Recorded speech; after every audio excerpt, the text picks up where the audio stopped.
I'm Paul, and I am here to help you.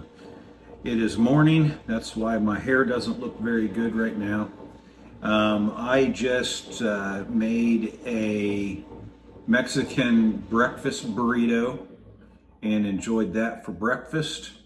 And I'm married to a Venezuelan, so I thought it was only appropriate to show you this morning how to make Cuban coffee with a Moka pot. So stay tuned. You're not going to want to miss this. Help from Paul, help from Paul.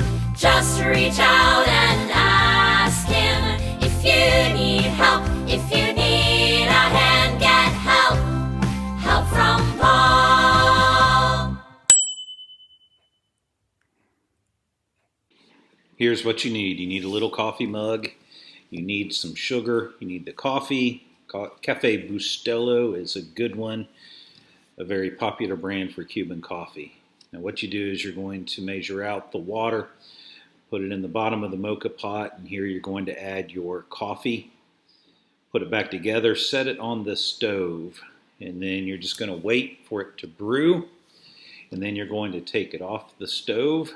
What I like to do is take a little bit of sugar, just a tiny bit, put it in the bottom of the cup, and then put a very tiny amount of coffee into the cup on top of the sugar, just enough so that when you stir it, you're going to make a paste.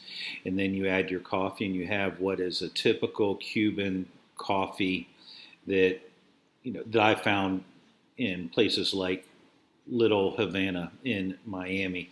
I like to add a little bit of cream sometimes, foam it up, pour it in there. But most of the time, I just like my coffee black. Very strong, very flavorful, very good. I hope you enjoy.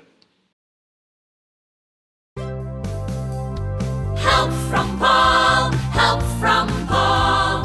Just reach out